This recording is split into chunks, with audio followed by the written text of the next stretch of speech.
That definitely got caught on the beginning of that. It definitely Boing, did. Boing, boing, boing, boing, boing.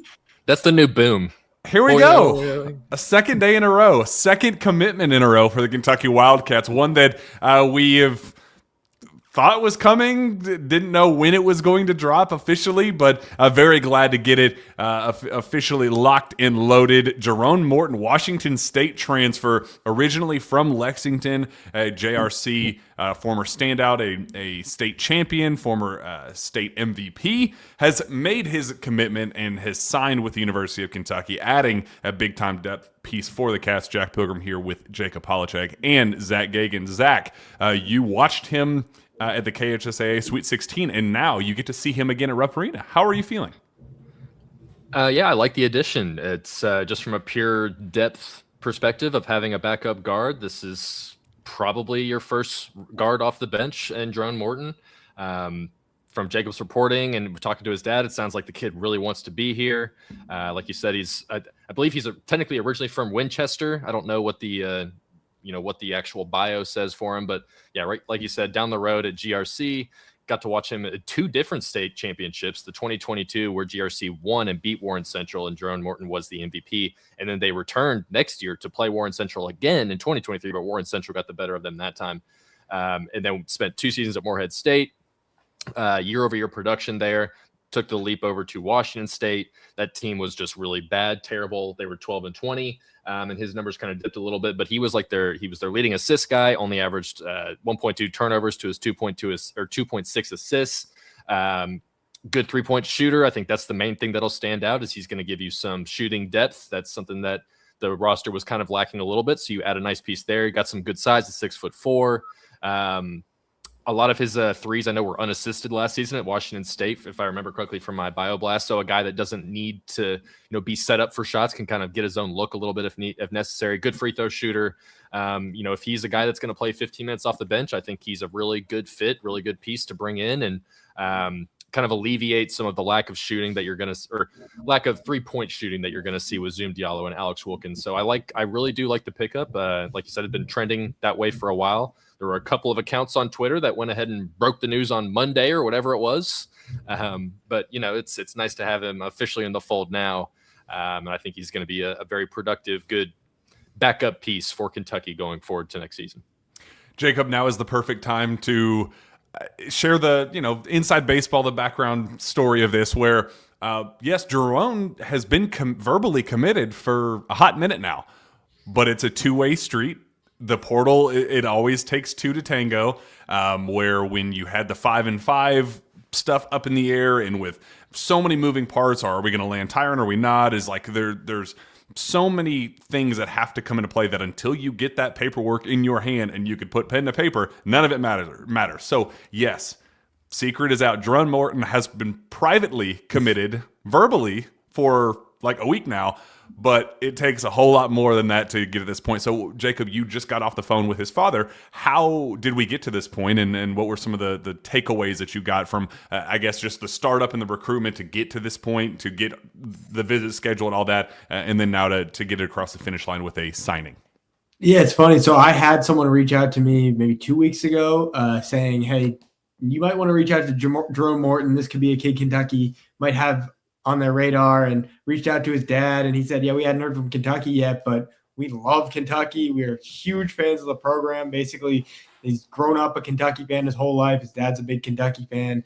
And so when Kentucky reached out, he got the visit set up, talked to him around the time of the visit, and they were fired up on the visit. They loved their time in Lexington, were ready to commit. They gave a verbal commitment at the time, but we're waiting on the paperwork. And as we've seen in some of these recruitments over the past couple of weeks, verbal commitments don't really mean anything until you have the paperwork. So us at KSR, we're holding off on any of that. And then when he signed today, talked to his dad, and they are just over the moon excited right now. It's a lifelong dream, something that they've grown up watching Kentucky their whole lives. And it's his quote was, we've known all along that Kentucky is the top program in the country. So huge fans of Kentucky, and they understand that they're coming in as a role player. He straight up said, like, Jerone is going to be a role player, but Pope has assured us that he can earn his minutes, and if he plays well in practice, he will get time on the court. So that's all they're looking for, is the opportunity to get on the court, and they'll have that at Kentucky.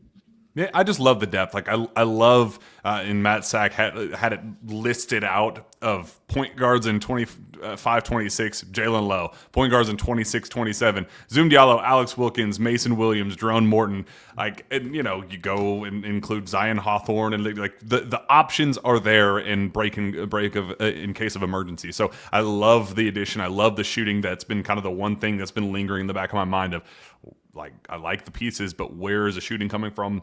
He definitely fills that void for the Cats. And I love that just the vision is coming together, Zach. Like, we now have 12 players accounted for going into next year's roster, with Jerone Morton, but to go with the returners, Malachi Moreno, Cam Williams, Trent Noah, Reese Potter, Braden Hawthorne, and then the portal additions, Zoom Diallo, Alex Wilkins, Justin McBride, international additions, Usman Njai, high school signees, Mason Williams, and Zion Hawthorne. So that's a pretty darn good group, a pretty, strong, sturdy group that I like a lot. Still very obviously missing a star talent. Like, there's a unfortunately Tyron Stokes filled size hole there at the wing spot. So needs something there. But I do really, really like how everything else is coming together, Zach. Yeah, I think it's I think as it right now, I think it's a solid roster. I don't think it is a national championship level roster. It's easy to say on April 29th, though. Things can change, obviously. The 3 spot, I think, is still just kind of wide open right now. I think that's the one spot where you just don't really know. Like, is it going to be Cam Williams? Is it going to be Braden Hawthorne? Are you going to go find somebody? Are you going to luck into Milan? Is there, like, that's kind of still the one spot that I'm waiting for to kind of see how that plays out. And maybe nothing happens and they just are comfortable with it being Cam or Braden and kind of swapping the minutes out there, or, being able to slide guys down, like play a 3-guard lineup or something like that. But I think it's a solid roster. A top 25 roster, is it a top 10 roster? I do not think so currently.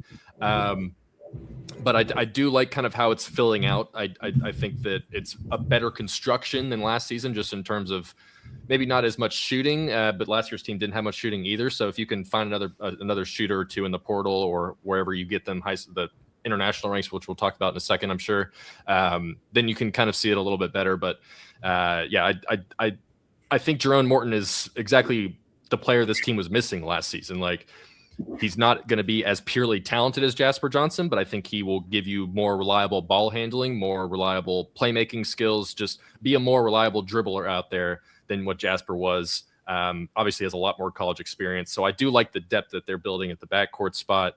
And I think, it's definitely coming together a little bit. So you got 3 more spots to play with. It'll be very interesting to see do we think Pope fills them all? Will he fill all 3, you think? Probably with at least a walk-on caliber kind of player. Like, does he find another Zion Hawthorne or 2? Like, is that on the table? I think it's definitely a possibility. So at minimum, I think he teased doing another walk-on tryout for one of those spots. I'm not sure where that would go, but we'll see. Jacob, you want to? Jacob, you going to try out? I still have my COVID year, so we'll see what happens. That is a good point. One of those spots that we are starting to feel a little bit better about would be the backup center position. Could potentially be filled by Marcio Santos, a Brazilian big currently playing in Israel, where as we were doing this show, the post Tyron Stokes, post Justin McBride commitment show, we got word that Mark Pope was on a flight heading somewhere overseas. We heard Israel, but still nailing down the details there, and then finding out who the heck are they visiting. And we spent basically the rest of that of last night figuring out where he was going and how quickly things were going to move there. Find out in the middle of the night that it was Marcio Santos, and today has been all about just how close things are to being wrapped up. Like, his agent and I think his head coach there said that, basically wished him the best at Kentucky, and kind of sounds like things are moving down the track quickly. What do we need to know, Jacob, about Marcio, and how quickly do you think that's going to get done? Yeah, I mean, if he's flying out to go see a guy in Israel, it's usually a good sign that he feels good about where they stand. And this isn't exactly a guy you go fly out for and start the recruitment. The recruitment's been going on, and now this is something that you're really trying to be in hot pursuit towards the end of the recruitment. And his stats don't really jump off the page: 8.7 points a game, 3.9 rebounds, but he's playing in a really good professional league. So you have that, and I think that he would be a really good addition as a backup 5-man who can also play some of the 4. There's that positional versatility that Pope loves in these kind of players, and he's just he's not going to absolutely change the face of your roster, but it's another key piece that when you look at the roster as a whole, you start to see, okay, now they've got a lot of really good pieces, and it fits the way that Pope wants to play with just 10 guys that can all play. Yeah, Zach, I really do like Marcio. I think people get caught up in the stats and the numbers, just looking at international basketball and just, wow, he's only averaging 8 points and 4 rebounds a game as a 23-year-old. He stinks. It's like, well, it's all like you would rather that than him play at a garbage level and average 20 and 10 like Ty Wynyard.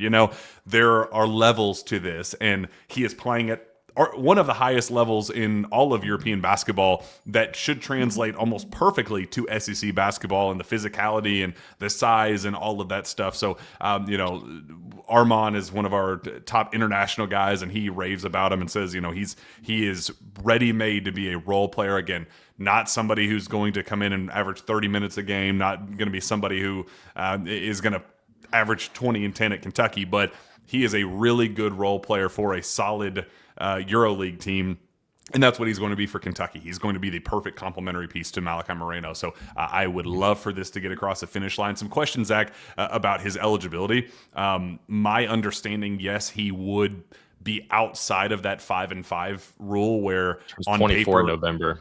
So on paper, he would be ineligible.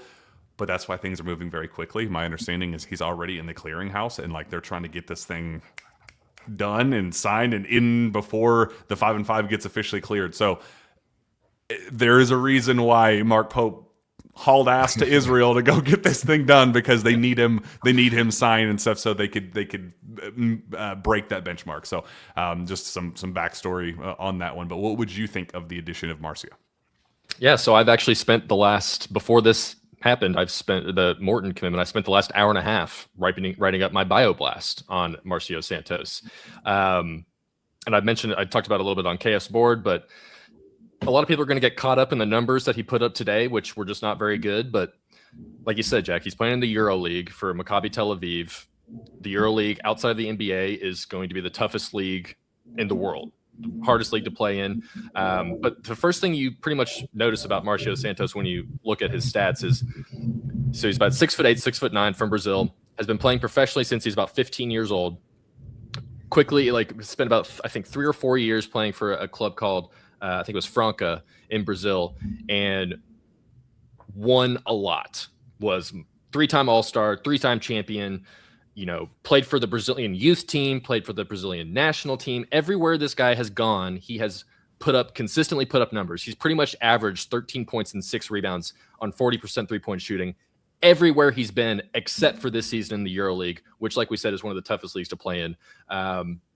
He played for Ulm, a big German team in the Bundesliga, put up the same numbers there. He's got multiple FIBA championships. He's probably played, it's got to be 150 plus professional and international games in his career. Like we said, about to be 24 in November. I see the vision with him more clearly than I do to compare international prospects. I see the vision with Santos more clearly than I do with Njaye. I think Njaye has a higher ceiling, and that's why you go for him as kind of your starting 4 potentially. But I think the floor with Santos is high. I think he's going to come in, exactly what you're going to get.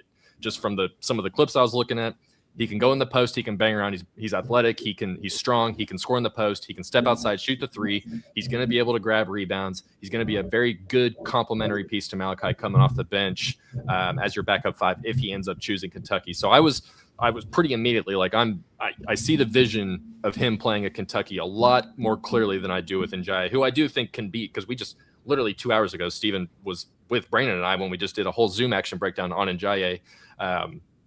But with his leagues, it's a little bit more difficult to compare how that'll translate to Kentucky as opposed to a guy like Santos, who is a little bit older and has been productive literally throughout his entire life, whereas Njai just hasn't been until recently. So I see the vision with Santos very clearly. I think he'd be just a great fit to have and kind of be your backup 5-man there. So I'm all for that one if Kentucky can manage to get that one across the finish line. And he's also an Anthony Davis fan. He modeled his game after Anthony Davis growing up. I can see the similarities, actually. Yeah. Jacob, let's wrap this thing up. Still a massive hole there at the wing spot. Braden Hawthorne could make the superstar jump. Cam Williams, if he can stay healthy, he was trending in the right direction, could be that guy. But I think fans, if they're going to feel, as Zach said, feel legitimately confident that this is a Final Four roster, you got to add a dude. Will it be, as we talked last night, will it be Milan? Will it be Alan Graves? Will it be one of these European international prospects? What do you think is going to be the final kind of core anchoring piece there as a star that Kentucky's missing right now? Yeah, I think Kentucky's still figuring that out themselves. Obviously, with Tyron just committing 24 hours ago, they have a lot of options to go, and I think Milan, in my head, would be your number one option.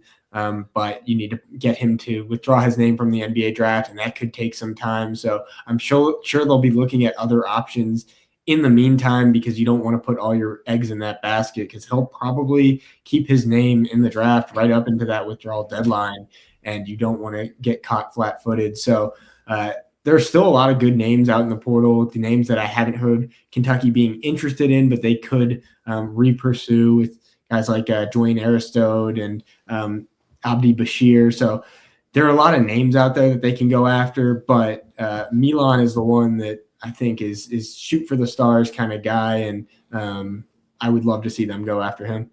And they have a massive bag of cash, which is just awesome. Yeah. Awesome spot to be in when you are desperate for a star and you have star money. Just who wants to take my money? That is exactly where you want to be if you're Mark Pope. The options are limited, but they are out there, and now it's on Pope to go get the job done, finish his roster up, and let's go build a contender. So let's wrap this show up. Appreciate you guys tuning in on the fly with us on this Wednesday early evening, late afternoon. Appreciate our friends of Cole, our friends with Friends of Cole, for always keeping the lights on for us here on the KSR YouTube channel. Go subscribe to KSR Plus. All the intel, all the behind the scenes on these commitments, go there first. But until then, we will see you next time. For Jack, for Zach, and for Jacob, go Cats.